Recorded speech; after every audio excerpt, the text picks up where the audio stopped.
Well, students, now we are going to take Kohlrausch law in the unit electrochemistry.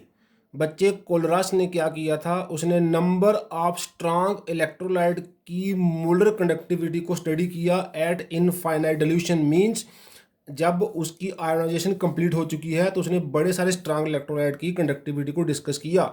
उसने देखा जैसे KCl का conductivity है 149.86 ohm inverse centimetre square mole inverse, और NaCl का conductivity है 126.45। ऐसे KBr का कंडक्टिविटी है 151.92 और सोडियम ब्रोमाइड का कंडक्टिविटी है 128.51। अब KCl, NaCl, KBr, NaBr में क्या है, इनमें कॉमन एनाइन है। एनाइन इज कार्बन, दोनों का Cl एनाइन है, दोनों का Br एनाइन है। तो हमें क्या देखने मिलता है, इसका जो KCl का और NaCl का डिफरेंस है 23.41, इनको माइनस करके वही डिफरेंस KBr का और NaBr का है 23.41। सिमिलरली दो एग्जाम्पल और देखते हैं।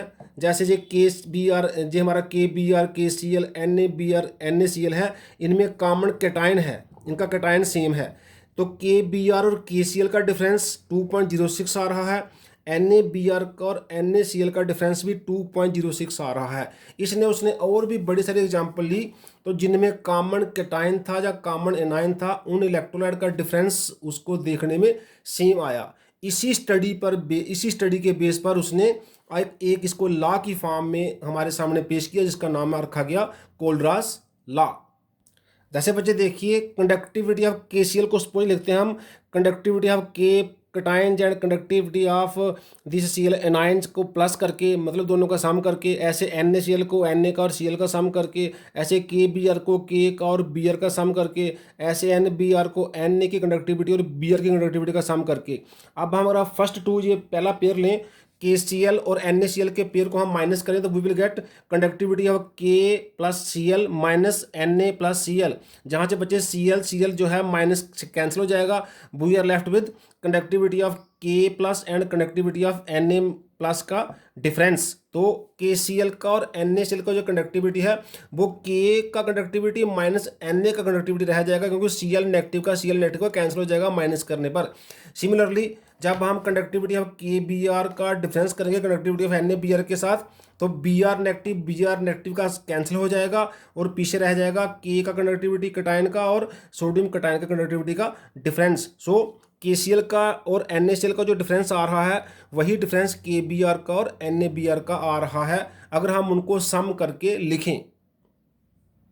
सो statement of the Kohlrausch law is the limiting molar conductivity of an electrolyte at infinite dilution is the sum of the limiting ionic conductivities of all the cations and the anions produced by the electrolyte। Means जो किसी electrolyte की limiting molar conductivity होगी वो उसके equal होगी कि हम उसके जितने भी कटायंस हैं और जितने भी अनायन जो प्रोड्यूस होंगे एट इनफाइनाइट डिल्यूशन पर, उनका सम करके जो आएगा वो उसकी टोटल लिमिटिंग कंडक्टिविटी बन जाएगी। जैसे फॉर एग्जांपल हमारे पास है सोडियम क्लोराइड और बेरियम क्लोराइड, तो limiting molar conductivity lambda nought NaCl for sodium chloride will be limiting molar conductivity of the sodium cations plus limiting molar conductivity of the chloride anions.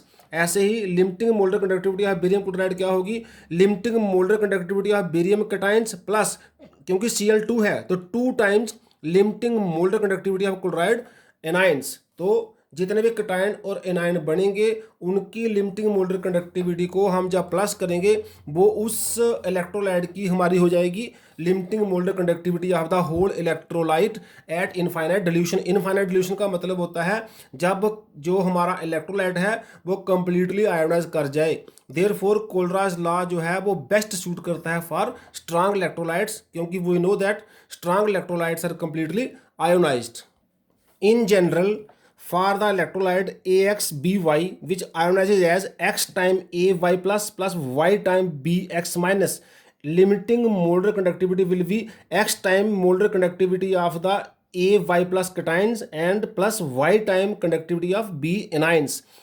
एक और example देते हैं हम, जैसे aluminium sulphate है तो इसमें क्या होगा, limiting molar conductivity of aluminium sulphate is equal to aluminium 2 time है तो 2 time conductivity of aluminium 3 plus cations plus 3 times conductivity of sulphate 2 negative anion. So molar conductivity of electrolyte is the sum of the conductivities of all the ion produced by the electrolyte.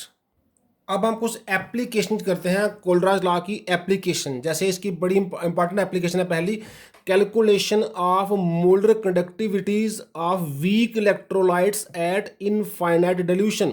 जैसा कि हम जानते हैं जो week electrolyte होते हैं they are not completely ionised even at very very dilution. So their conductivities values जो है कंप्लीटली हमें नाउन नहीं हो सकती एट इनफाइनाइट डिल्यूशन, क्योंकि इनफाइनाइट डिल्यूशन पर तभी हमें वैल्यूज मिलेंगी अगर वो कंप्लीटली आयोनाइज हो जाएगा. जैसे एसिटिक एसिड है जे पार्सली आयोनाइज होता है एसीटेट आयन जो H प्लस आयन्स में, हमने इसको इक्विलिब्रियम साइन दिया है because it is partially ionised. तो इसकी जो कंडक्टिविटी निकाली जाएगी वो भी लिमिटिंग वैल्यू नहीं मिलेगी, मतलब कंप्लीट वैल्यू नहीं मिलेगी, वो हमेशा लेस देन कंप्लीट वैल्यू मिलेगी. तो इसके लिए हमें कोलराज लॉ हेल्प करता है. हम क्या करते हैं, सिलेक्ट कर लेते हैं कोई 3 स्ट्रांग इलेक्ट्रोलाइट जिनकी हेल्प से हम इसकी मोल्डर कंडक्टिविटी निकाल सकते हैं एट इनफाइनाइट डिल्यूशन. जैसे हमने इसके लिए क्या सिलेक्ट किया है, एसीटेट आयंस के लिए हमने ले लिया है पोटाशियम एसीटेट, जहाँ सोडियम एसीटेट हम ले सकते हैं जो एक स्ट्रांग इलेक्ट्रोलाइट है और ऐसे आयोनाइज करता है CH3CO नेगेटिव और K पॉजिटिव. हम सिंगल एरो मीन स्ट्रांग है जो कंप्लीटली आयोनाइज कर गया, इसका लिमिटिंग वैल्यू हमें पता चल सकता है. ऐसे हम दूसरा H के लिए ले लेते हैं HCl, जो H प्लस Cl आयंस बनाएगा तो इसकी हमें मोल्डर कंडक्टिविटी पता चल सकती है इनफाइनाइट डिल्यूशन पर. और एक हमने ले लिया जो हमारा नॉट रिक्वायर्ड है कि इसमें से K इसमें से Cl, दैट इज KCl. तो KCl भी एक स्ट्रांग इलेक्ट्रोलाइट है, इस ये ऐसे आयोनाइज करता है K plus Cl negative ion में. तो इन तीनों स्ट्रांग इलेक्ट्रोलाइट की कंडक्टिविटी एट लिमिटिंग वैल्यू हम फाइंड कर सकते हैं by the help of Kohlrausch law. तो हम बच्चे क्या कर रहे हैं, हम molar conductivity of potassium acetate को प्लस कर रहे हैं मोल्डर कंडक्टिविटी ऑफ HCl में और उसमें से माइनस कर रहे हैं मोल्डर कंडक्टिविटी ऑफ KCl. तो हमें क्या मिल जाएगा, इसके लिए हम कह रहे हैं molar conductivity of acetate ion CH3CO negative plus molar conductivity of K plus cations plus again इसका H प्लस का कंडक्टिविटी और Cl माइनस का कंडक्टिविटी, अगेन माइनस इसका K का कंडक्टिविटी और इसके लिए K का कंडक्टिविटी और Cl का कंडक्टिविटी. तो ये हमने इन तीनों स्ट्रांग इलेक्ट्रोलाइट को अप्लाई कर दिया कोलराज लॉ और हमने तीनों की कंडक्टिविटी को सम करके लिख दिया by the conductivity of their cations and anions.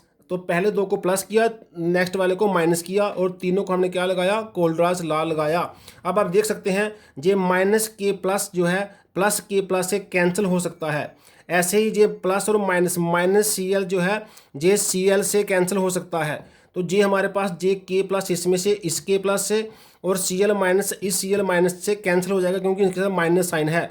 तो we are left with conductivity of acetate ion and plus conductivity of H plus cations. हमारे पास जे इसमें से रह गया और जे इसमें से रह गया, बाकी टर्म्स कैंसिल आउट हो गई.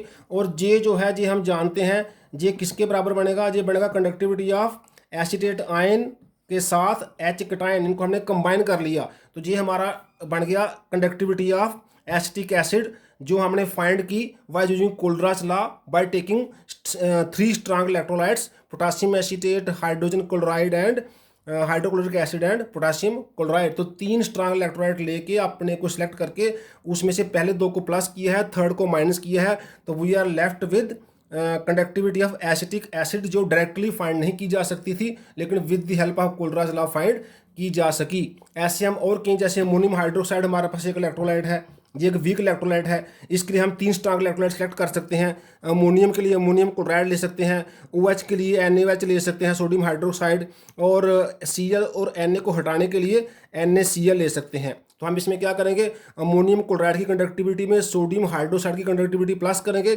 उसमें से सोडियम क्लोराइड की कंडक्टिविटी माइनस कर देंगे, उसमें से Cl और Cl जो Na है वो कैंसिल आउट हो जाएंगे and we are left with ammonium hydroxide की conductivity. So Kohlrausch law helps to find the limiting value of molar conductivity of weak electrolytes by taking selected 3 strong electrolytes. Second application is calculation of degree of dissociation, और ये भी होती है for weak electrolytes, क्योंकि weak electrolyte we know they are not completely dissociated, जैसे कि acetic acid है। अगर हम एसिटिक एसिड की कंसनट्रेशन उसकी कंडक्टिविटी निकालेंगे डायरेक्ट एसिटिक एसिड लेकर, तो वो हमेशा मैक्सिमम से लेस आएगी, वो हमेशा इनफाइनाइट से कम आएगी, क्योंकि वो इलेक्ट्रोलाइट जो है वो कंप्लीटली आयोनाइज नहीं होता है। लेकिन हम उसकी लिमिटिंग वैल्यू कंडक्टिविटी की निकाल सकते हैं यूजिंग कोलरास लॉ। तो हमारे पास डिग्री ऑफ डिसोसिएशन का वैल्यू क्या आएगा, alpha equal to lambda M C upon lambda naught M का ratio, means lambda naught C के हमने लिखा है molar conductivity of a solution at any concentration C, जो हमने उसको प्योर फॉर्म में लेके निकाला है जब वो कंप्लीटली आयोनाइज नहीं हुआ है। लेकिन लैम्डा एम नॉट क्या है, molar conductivity at infinite dilution, जब वो कंप्लीटली आयोनाइज हो गया है। जब कंप्लीटली आयोनाइज हो जाएगा तब हमेशा उसकी मैक्सिमम वैल्यू आती है कंडक्टिविटी की, जब तक वो कंप्लीटली आयोनाइज नहीं है कंसंट्रेशन, तो उस टाइम जो उसकी जो कंडक्टिविटी की वैल्यू है हमेशा लेस आती है। सो अल्फा हमें बताएगा degree of dissociation of the electrolyte, जी हमेशा लेस देन 1 होगा। तो हम इसको डिफाइन कर सकते हैं ratio of the molar conductivity of a solution और of electrolyte at any concentration to the molar conductivity at infinite the dilution, that is ratio of the molar conductivity of the electrolyte at any concentration to the molar conductivity at infinite dilution. It is called degree of dissociation of the electrolyte. The third application is calculation of the dissociation constant of a weak electrolyte, किसी weak electrolyte का dissociation constant कैसे find करना है। So knowing alpha means degree of dissociation, जो हमने second application में पढ़ा, of a weak electrolyte the dissociation constant K of the weak electrolyte is given by K equal to C concentration into degree of dissociation का square upon 1 minus alpha, means K equal to C alpha square upon 1 minus alpha. जे वाला relation आपने equilibrium chapter में भी पढ़ा हुआ है 11th class में। सो इफ़ बच्चे alpha is very small, alpha अगर बहुत ही कम है तो हम 1 माइनस अल्फ़ा में से अल्फ़ा को इग्नोर कर सकते हैं। जब कोई टर्म एक लार्ज और एक बड़ी स्मॉल है तो प्लस या माइनस में जो स्मॉल वाली को हम इग्नोर कर सकते हैं, जैसा हमने उसमें भी किया, कॉलिगेटिव प्रॉपर्टी में भी किया। So we are left with K equal to C alpha square upon 1, क्योंकि अल्फा वेरी स्मॉल को हमने 1 के कंपैरिजन में इग्नोर कर दिया। हमारे पास रह गया अल्फा स्क्वायर इक्वल टू के, सी उधर जाकर डिवाइड हो जाएगा, जब स्क्वायर हटाएंगे तो alpha is square root of K upon C. तो using these relations degree of dissociation का या फिर डिसोसिएशन कांस्टेंट का या कंसंट्रेशन का, we can solve numerical problems by knowing any two terms, third can be found. So these are some of the application of Kohlrausch law. आज के लिए इतने बच्चे, थैंक्स।